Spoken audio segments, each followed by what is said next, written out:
of the range, we have brought mustangs that never have borne the weight of man. They fight for pleasure. They buck by instinct. If you doubt it, step down and try 'em.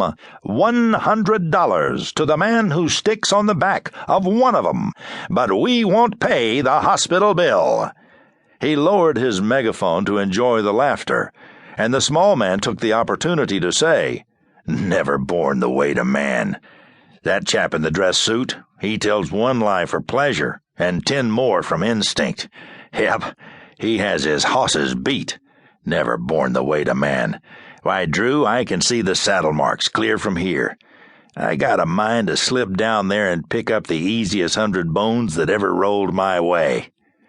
He rose to make good his threat, but Drew cut in with, "Don't be a damn fool, Werther. You aren't part of this show." "Well, I will be soon. Watch me. There goes Ananias on his second wind." The announcer was bellowing, "These man-killing mustangs will be ridden, broken, beaten into submission in fair fight by the greatest set of horse breakers that ever wore spurs.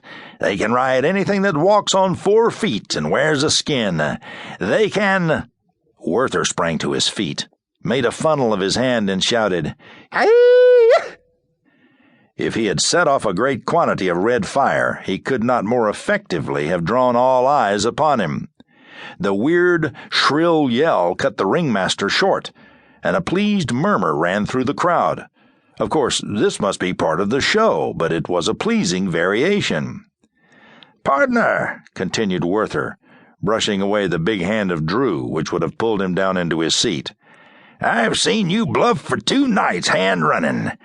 There ain't no man can bluff all the world 3 times straight." The ringmaster retorted in his great voice, "That sounds like good poker. What's your game?" $500 on 1 card, cried Werther, and he waved a fluttering handful of greenbacks. $500 to any man of your lot, or to any man in this house, who can ride a real wild horse. "Where's your horse?" "Around the corner in a 26th Street stable. I'll have him here in 5 minutes." "Lead him on," cried the ringmaster, but his voice was not quite so loud. Werther muttered to Drew, "Here's where I hand him the lemon that'll curdle his cream," and ran out of the box and straight around the edge of the arena.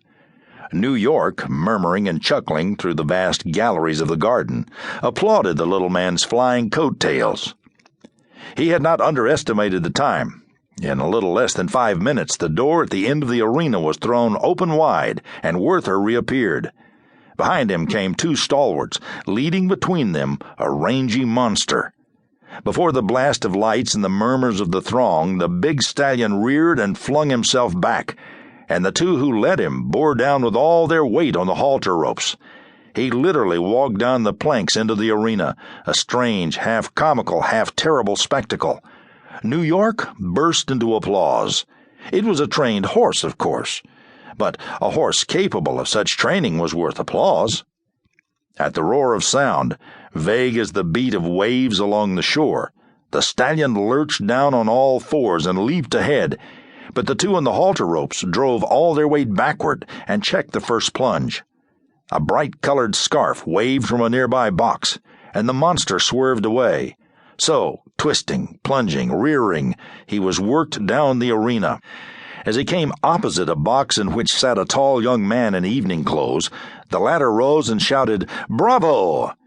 The fury of the stallion, searching on all sides for a vent but distracted from one torment to another, centered suddenly on this slender figure. He swerved and rushed for the barrier with ears flat back and bloodshot eyes.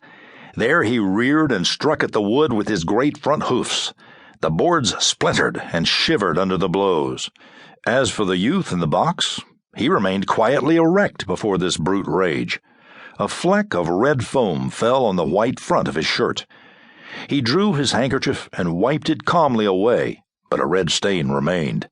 At the same time, the 2 who led the stallion pulled him back from the barrier, and he stood with head high, searching for a more convenient victim.